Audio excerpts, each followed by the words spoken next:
Hello, everyone. So glad to be here today for our weekly Facebook Live. Yay! So, how's everyone doing out there? We had dozens of people say that they wanted to make it to today's talk. I told several of them that I would notify when I was going live. So, let me do that right now. And as I do that, welcome to the people that are logging on. So glad that you're here and so glad to be here. Okay.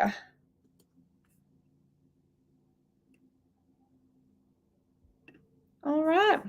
Got it. Cool. So, hi, Kinsey here, streaming from Denver. I am streaming on Facebook. I'm also streaming on YouTube, Instagram. And today, well, actually, for those of you that don't know me, I should introduce myself. My name is Kinsey Bergwin. I'm an integrative nutritionist and owner of an online nutrition and wellness practice called Progressive Health and Wellness, where I really I deliver a root caused body mind approach to help anxious do it allers. You know who you are. Anxious do it allers optimize their physical and mental health. So I'm super excited. I have been the last few months going through a total rebrand to really hone in on holistic mental health, especially anxiety. And so that is exactly what I'm going to be talking about today. Are 8 different, well, I say 8. I'm not actually going to talk about all 8, but if you are in my group, then you would have seen the post about this where I share 8 different physiological root causes to anxiety. So, what I mean by that is you've heard me say this once, you'll hear me say it again. Mental health is really at the intersection of body and mind, meaning there is an integration of the impacts of our mind. So, like limiting beliefs, our experiences, traumas, stressors, as well as the body. We will find origins within the body too. And it's bridging that gap and combining those two things to really optimize or to blend a physical, spiritual, and mental approach is how we're able to get lasting results for our clients. So that is what I'm going to share today. I'm going to walk you through 3 different case studies that embody some of the 3 different root cause body-based contributors to their anxiety. So, hi, we've got people joining. Thanks for joining. If you are with me right now, drop a comment below. Hi, so glad to be here. Drop a comment below. Let me know that you're here. Let's make this as interactive as possible. So, if any questions come up, if you want to share anything about your experience for those watching live and for watching the replay, please do not hesitate to do so. If I don't answer the question right away, I will definitely do so by the end of today's talk. Or if you're watching the replay, I'll just comment in response to your question. And then lastly, I will be sharing about some exciting news for something that we're launching as of this week. I've been hinting at it, and I'm super excited that is actually ready to go live. So looking at some of the more body-based causes of mental health, and I will link after today's talk, I will provide journal articles linking and supporting everything that I'm talking about.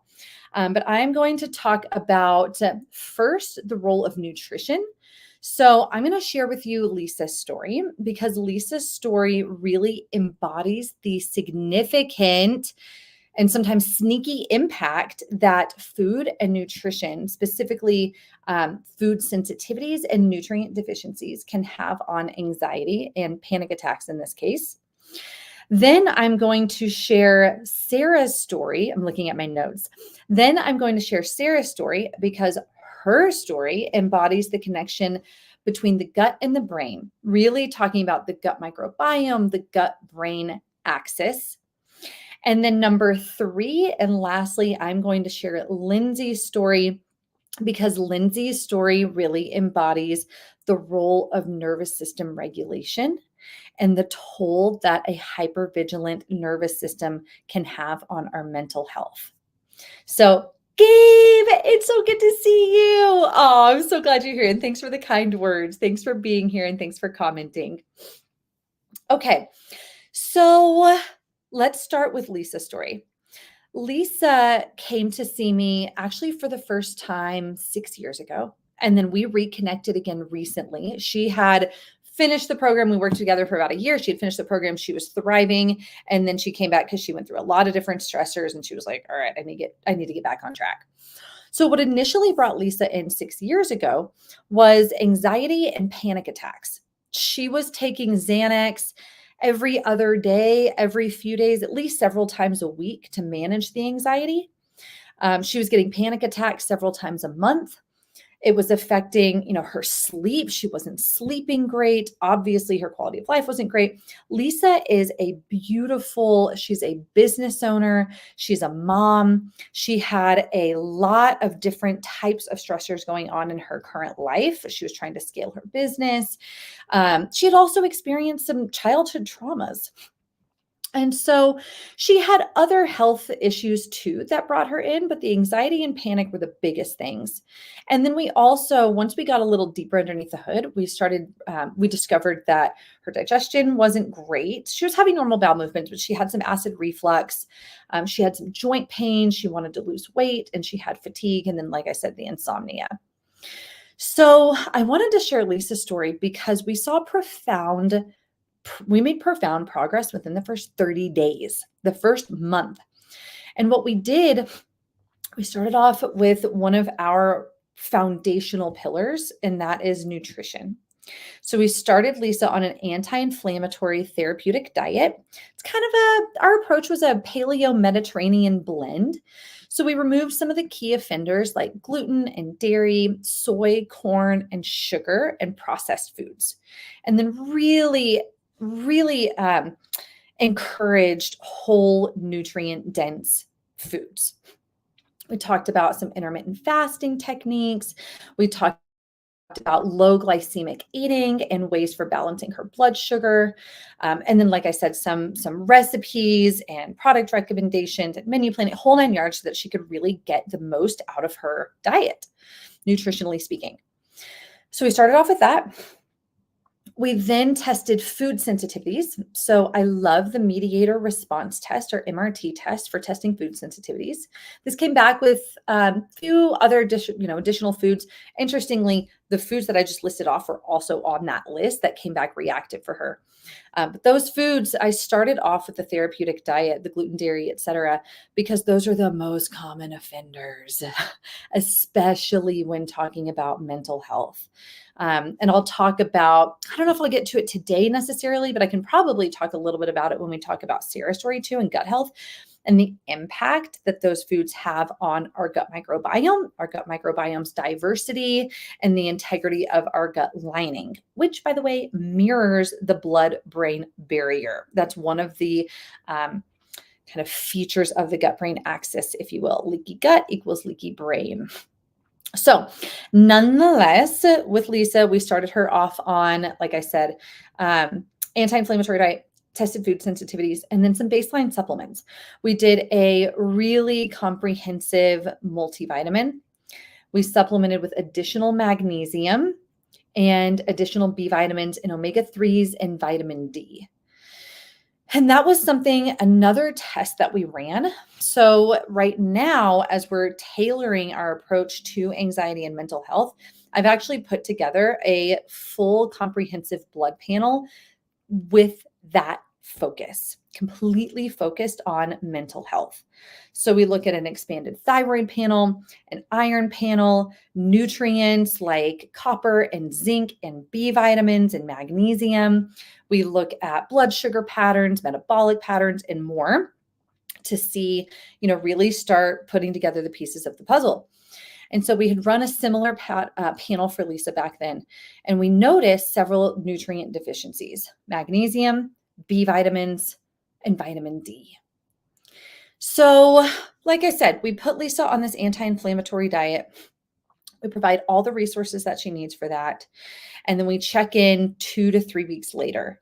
And already in that amount of time, let's say it was 3 weeks, I believe, in that amount of time she started the supplements, she was already noticing more energy. Her sleep was starting to get better. But most importantly, she hadn't taken a Xanax in 3 weeks because she didn't need to. The panic attacks hadn't happened in 3 weeks. What were happening a few times a month, she had gone 3 weeks with no panic attack. And I correct myself. She had taken Xanax once. I looked over the notes before going live today. She had taken Xanax once when she was having to take it multiple times a week before. And then the interesting thing is she noticed if she ate sugar or gluten, the anxiety would come back. She would start having what felt like near panic attack symptoms. And so we started noticing that relationship between her food, but then also with the recognized B vitamin deficiency. She had a history of eating a vegan diet, so that can absolutely contribute to a B vitamin deficiency. B vitamins are also water soluble, so we don't store them in the body. And under stress, we suck up B vitamins, magnesium, and vitamin C like candy. So another way that it's very easy to create deficiencies. So all of these things combined, like I said, and in 3 weeks, we had already seen call it 80% improvement. We hadn't even gone through the rest of the process yet. So that speaks to the power of nutrition. And fast forward, even several years later, she knew she was very conscious about eating sugar because sugar was a key, like an instant trigger for her. And that really embodies the goal that we have for clients is not only to help them get from point A to point B as quickly as possible, but have a deep understanding of what got them here in the first place and what's needed to keep feeling their best so they become their own doctor and no longer need us. So with Lisa, we see in her story the embodiment of the role that nutrition, from a food sensitivity perspective, a nutrient deficiency perspective, and I'll go ahead and lump in blood sugar. I didn't even talk about dysglycemia. Let me talk about that. So Lisa had diabetes at the time. And that was something, so I mentioned intermittent fasting. That's the reason I mentioned intermittent fasting is we started her on a regimen of intermittent fasting that's appropriate for women. And we also had her breaking her fast with protein. So she'd go 14 to 16 hours of fasting and then eat a full day's worth of calories within an 8-hour time period. And she would break her fast with protein. Not only does that combination ramp up insulin sensitivity, it keeps glucose low. The protein, breaking the fast with protein, provides a slow release source of fuel for the brain and body. The brain gets 20% of our fuel supply. So if we have dysregulated glucose that's doing this roller coaster effect, or even going too high or especially too low, that is a direct trigger for anxiety. And again, I will post links to this when I'm finished with the talk. Research articles supporting these statements. So let's see, we did those things. Oh, and then the protein also provides the literal raw materials to make our neurochemicals, anti-anxiety neurochemicals like tryptophan and tyrosine that are needed to produce our, serotonin and dopamine and GABA. So that was another big thing that we did in addition to reducing sugar and carbs overall, but she wasn't ketogenic. It was just a metabolically, to enhance metabolic flexibility. And those are the things that we did with Lisa to nip her anxiety and panic attacks within 3 weeks. And we've got somebody commenting here. Believe me, I know this is true. Oh, I'm so glad to hear it. B1 thiamine deficiency caused severe nervous system damage, I bet. Depression and anxiety. Yeah. Oh, I'm so glad that you're sharing. And you were an RN 30 years ago, a mother, caregiver. Oh, that's beautiful.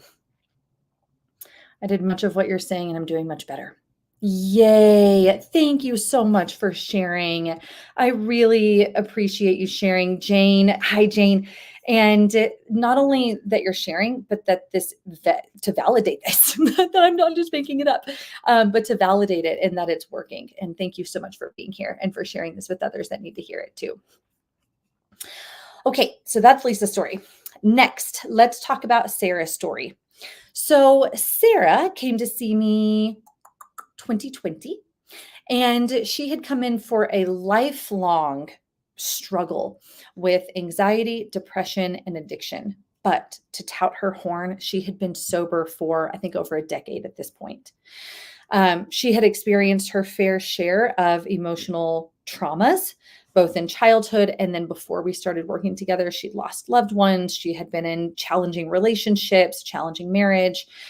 So, in her childhood, there were some difficult dynamics growing up. So she had an experience with that. And she also struggled. There were some other physical symptoms too. So she did have some digestive issues, bloating, I'll just say irritable bowel syndrome. She had what she would refer to as fibromyalgia, which is chronic pain and fatigue. So I'm saying what she would refer to. She wasn't formally diagnosed with it, but she kind of categorized her symptoms as that. And then she also had type 2 diabetes and wanted to lose weight and wanted to sleep better and wanted more energy, right? A lot of the things that so many of us can relate to. So Sarah was taking a few different psychiatric medications. I believe there was gabapentin and 2 different anti-anxiety and antidepressants. And so that was something that we very much had to we had to navigate safely. So there are certain ways that certain supplements can interact with certain psychiatric meds. So, having that knowledge and awareness, we made sure to keep this safe for her, but in a way and this is really where the power of food and a holistic approach can be so, so impactful. But with Sarah, I mentioned that her story is going to embody the role of gut health. So we ran a stool test after starting with, so let me kind of finish her story. Sarah I laugh at myself sometimes. Sarah had tried a number of different things. She'd worked with a different nutritionist before. She had tried cutting out gluten and dairy before, saw some improvements, nothing that really made a difference, like meaningful difference. And so when we got started, we actually started her. She also had Hashimoto's thyroiditis. We started her on the autoimmune paleo diet. So I shared that little caveat. Started her on the AIP diet, first and foremost. Also recommended a women-specific form of intermittent fasting. And just like I described with Lisa, a low glycemic diet. So autoimmune paleo diet, intermittent fasting, breaking the fast with protein, and then limiting carbohydrates in general. And then we also started her on a similar nutrition protocol. So very broad spectrum, high quality, comprehensive multivitamin, fish oil, vitamin D, magnesium. And then with her, we also did a digestive enzyme and a spore-forming probiotic. So fast forward, we run some testing. We run a stool test and we run a SIBO breath test. SIBO stands for small intestinal bacterial overgrowth. And thanks, Jane. I appreciate it. Yes, gut health is imperative. There's so much evidence connecting gut health to mental health. So I'm glad you get it. And we started the spore-forming probiotic because I was suspicious of SIBO. So we run the stool test, we run the SIBO test. The stool test shows, I'll just globally refer to as dysbiosis with some chronic GI inflammation and maldigestion. So specifically what makes me say, enables me to say that is we saw an overgrowth of a number of opportunistic bacteria. Opportunistic are bacteria that are supposed to be there, but they become problematic and drivers of inflammation when they overgrow. So it's different from an infection, but they are still problematic. I say chronic inflammation because their secretory IgA, the most abundant type of white blood cell in the gut, was low. And low immune status often reflects a chronic issue, where the immune system has essentially been launching the battle for a long time and is losing it. So low secretory IgA, which by the way predisposes to poor gut lining integrity, further dysbiosis, and also leaves us exposed to potential infection. And then maldigestion because her pancreatic enzyme levels were low. So hence where I'd already suspected that because of her symptoms. That's why we started with the digestive enzyme, but then this corroborated that need. So, the stool test, we had enough actionable data to go on to start to optimize, go through a gut-focused protocol. But we got even more data when we found that the SIBO test was positive for both hydrogen and methane gases. So this is significant because when SIBO is present, this can lead to nutrient deficiencies. We know that iron, B vitamins, certain minerals can become deficient because of SIBO because the bacteria interfere with our absorption of them. More inflammation because these bacteria also produce different types of endotoxins that inflame the gut lining. And then, like I said, the gut lining mirrors the blood-brain barrier. So an inflamed gut contributes to an inflamed brain. And those endotoxins that these bacteria produce, not to mention byproducts like ammonia and let's see, some aldehydes, like can cross the blood-brain barrier and influence the microglia cells, the brain's immune system. And this is where we start getting into the connection between brain inflammation and mental health challenges like anxiety and depression. So going back to creates nutrient deficiencies, contributes to inflammation. Some of the byproducts I mentioned, like ammonia, and then these gases, hydrogen and methane, again, in excesses can become problematic. And it can also affect liver health, hormonal health, thyroid, gallbladder, estrogen levels, even metabolic flexibility. So we went through a process of addressing that. And it ended up being kind of multi-phased because that's the common story with SIBO. It often takes multiple rounds of antimicrobials because it has a high recurrence rate. So we used different types of antimicrobials to address the dysbiosis in the gut, which a lot of was coming from the SIBO anyways. We continued with the AIP diet, and then we ended up moving into a low FODMAP trial and found that fructose and fructans were triggers for her. So like dried fruit, instant bloating, high fructose fruits like apples, instant bloating. And that's just feeding the bacterial overgrowth. And then we went through an antimicrobial diet, like I said, I believe 2 times to address the SIBO. And all along, so this ended up, I would say, over the next 90 days. So she had noticed consistent improvements in her energy. She had already, before we started the gut focused protocol, lost weight. She was sleeping better. Her joints hurt less. Her digestion had improved, but it wasn't where we wanted it to be. And then we do the antimicrobial protocol, and that's where we saw even, more and continued benefits. So her anxiety and depression had really lifted. She was doing yoga again. She ended up getting in a relationship in this time. She changed jobs.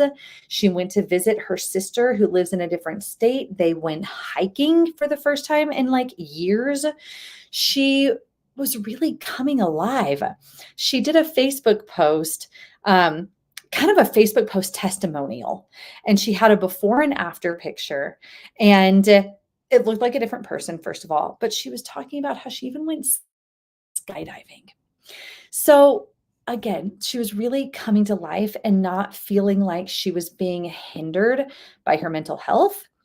Like it was something she constantly had to manage. And she also works in a service-oriented business, helping support addicts. And so she was better able to show up and help those people. And then she went on to have a grandson later, and now she's very involved in his life. So, I mean, it's, that's what it's all about. And again, it comes back to these issues that she'd probably had for years. The SIBO can go on. Many people do have that for years without it being properly diagnosed. And so once we started getting to the root of the problem, which was largely her gut health, then we really saw and made lasting results. And like I said, it was an upwards trajectory. And I'm not going to sugarcoat it. We had ups and downs. We had setbacks, as is usual, as is normal with this process. But it was an overall upward trajectory over 90 days. And we ended up working together for like, what, I guess this is the third year. So it's been a beautiful journey. So again, I will post links to articles talking about the gut-brain axis and the gut microbiome and mental health. So you can get lots more on this too. Okay. And then lastly, and actually I'll say with gut health too, to kind of summarize a few more key points with that. So when I talk about the connection between gut health and mental health, there are a few main things I'm talking about. First, the gut microbiome. So the gut microbiome, the plethora of bacteria and fungi and viruses and even commensal parasites that live in our digestive tract communicate directly to the brain chemically. They produce basically every neurochemical that you can find in the brain, the gut bacteria can produce. Dopamine, serotonin, endorphins. So so the gut microbiome is one. They communicate chemically, they communicate neurologically directly via the vagus nerve, and they also communicate via their production of short chain fatty acids. So just like you and I burp and fart and go to the bathroom after we eat, so do these bacteria, and that's what short chain fatty acids are. Key one is butyrate, which is really important for intestinal health, but it also has been shown to affect mental health too. And then lastly, through inflammation, and I'll say the immune system, not just inflammation, but immune system. We also see the enteric nervous system. So microbiome is number one. We also see the role of the enteric nervous system, the brain inside the gut, and how that communicates directly to the brain neurologically and biochemically. And then we see the role of immunity, inflammation with the gut barrier, which is a physical barrier component of the immune system. And then also, like I said, secretory IgA, we have mast cells, we have different types of cells that line the intestines, Peyer's patches, gut-associated lymphoid tissue, and that can directly impact our brain's immune system, which, by the way, the brain's immune system there's a type of cell called microglia, and microglia outweigh neurons 10 to 1. Let that set in again. So most of the brain's mass is glial cells. So that's huge. And that's why there's such a strong connection. More and more evidence is coming out about the connection, like what we call inflammation associated mental health. So depression, anxiety, whatever it might be, but the role of inflammation in mental health, and the gut is a big source of that potentially. Okay, so next, and then of course, digestion and absorption, what we all think of with the intestines, right? If we're not properly digesting and absorbing our food, then that is a direct source of nutrient deficiencies, which can be huge. Okay, lastly, I'm going to talk about Lindsey's story. Lindsey's story really embodies nervous system dysregulation, and I'll say the role of nervous system regulation in mental health. So first, to talk about anybody that wants more information on this, by the way, I just gave 2, I believe, live talks on nervous system dysregulation and anxiety. So go find those in my group. If you're not watching this in my group, I have a private Facebook group called Holistic Solutions for Mental Health and Wellness. That's where this talk will be archived. And you can find those talks there on nervous system regulation. But in summary, what nervous system regulation is the nervous system's job is to perceive the environment and keep us safe. When the nervous system detects a threat in the environment, its job, again, is to launch the appropriate response. That could be fight or flight. Most people are familiar with those are sympathetic responses. Freeze, which is a parasympathetic dominant dorsal vagal response, or fawn, which is a blend of parasympathetic and sympathetic. So fight or flight, get away from a stressor, directly combat a stressor. Freeze is the stressor is so overwhelming, it becomes immobilizing. And fawn is very unique. It's actually a behavior where one would try to appease or please a potential threat in order to avoid harm.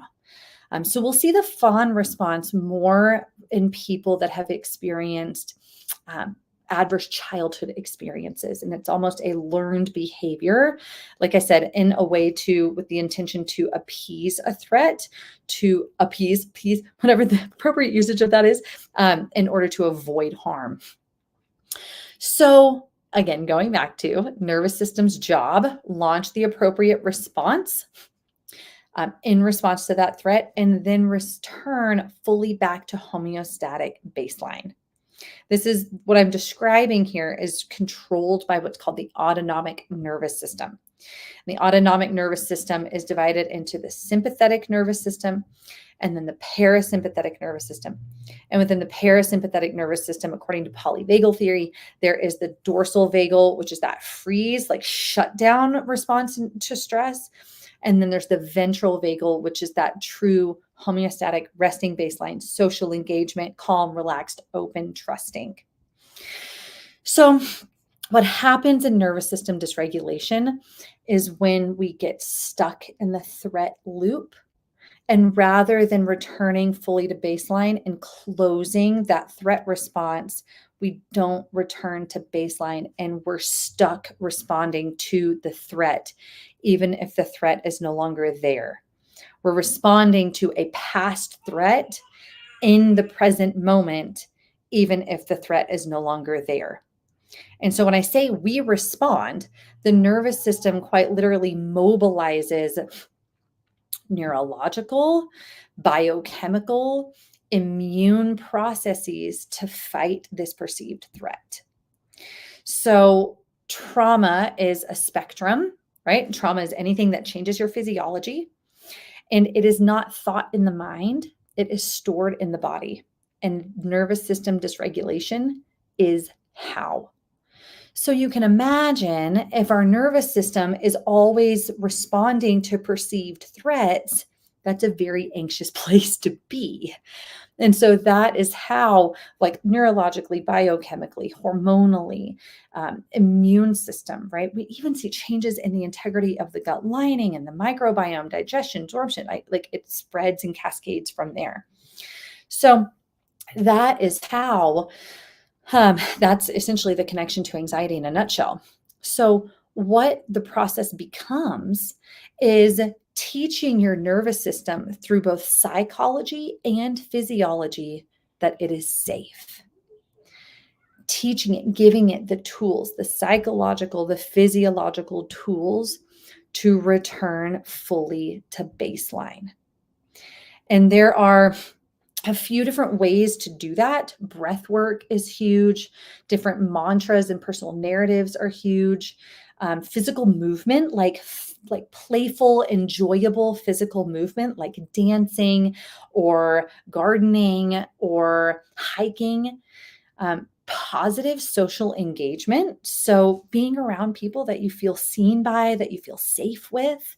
That could be a therapist. It could be group coaching calls. It could be friends, right? Employees, coworkers, whatever it is, but supportive environment. We incorporate heart rate variability biofeedback in our practice, in all of our wellness plans. And then I also often recommend the Gupta program, or another one is dynamic neural retraining systems, or DNRS, but I usually recommend Gupta. And that is what we did with Lindsey. So all of that to come back around to Lindsey's story. Lindsey had seen, thanks, Jane. I love, love, love, love your energy. And thank you so much for being here and everything that you're bringing to this talk. I am so glad you're here. Thank you. That is so Lindsey had experienced traumatic experiences in childhood. She was dealing with mold issues, mold exposure. She had SIBO. So there were a number of things in Lindsey's case. But the reason she had hormonal imbalances, but the reason I talk about nervous system dysregulation with her, she started Gupta along the same line, around the same time that we were starting the nutrition component. And Gupta is what really moved the needle for her. She was diligent in practicing it and felt noticeable shifts. This is coming from someone who is already very empathic, very intuitive. She had her own meditation and yoga practice, but Gupta was a really significant needle mover for her in us getting the results that we ended up getting. I said that she had mold. We didn't even have to use binders for her because once her nervous system relaxed so much, it improved her detox pathways. It improved her hormone balance, it calmed her immune system down, and improved her digestive health so that she was able to more adequately eliminate the mycotoxins. So Gupta, like I said, Gupta was huge. She will tout it all day long. And it was through her experience that I really saw and started recommending this more. And then, like I said, in combination, we always incorporate heart rate variability training in our practice. So the combination of the two can be really, really powerful. But Lindsey, her anxiety reduced, her muscle tension reduced, her sleep improved, her anxiety reduced, right? So it was very profound. And then, like I said, we also used magnesium and nutrients and anti-inflammatory diet and optimized our gut health. And, it's all those things combined, which really makes the biggest, most meaningful, lasting change. And that is the unique approach that we take to optimizing anxiety and mental health. So in summary, and then stay tuned for those articles that I'll drop supporting everything that I've been saying. But in summary, that's exactly the process that we take all of our clients through. And that's why I am so excited for the Chaos to Calm 90-day group coaching program for anxious do-it-allers that we are launching. So I have partnered with 3 different therapists, about to be 4. So if you've been listening to this and you're like, I'm effing ready, if you're like, give me this process, give me the answers, I am ready to make this change and see this change, create this change for myself, then listen up. We are launching this program. It kicks off formally end of January, beginning of February, but we're opening early bird enrollment now. We're opening it this week. We're launching officially. Like I said, I've teamed up with 4 different therapists. We're running 4 different cohorts for this so we can find a time. We will have a therapist that really resonates with you and fits with you, and we'll find a time that works for your schedule. But what this program it embodies everything that I just described. So in month 1 of Chaos to Calm, we're focusing on nutrition and nervous system. So anti-inflammatory, whole foods, nutrient-dense diet, techniques for regulating your nervous system, baseline supplements. You'll have one-on-one time with me in this program also. So I'll put together that personalized plan for you. Then we also have weekly coaching calls between me and the therapist to keep you on track, to be there for support, to continue providing education throughout the 12 weeks. Month 2, we focus on gut health. So that's where we'll take steps to optimize digestion and absorption and microbiome diversity and reduce gut inflammation. We even have the option to add on a stool test, a comprehensive stool test or food sensitivity test. And then lastly, in month 3 is making it last. How do we change your relationship to anxiety? How do you become acutely aware of where and how it's showing up in your body to know, is this actually serving you? Or maybe is this just a reflection of a physiological imbalance?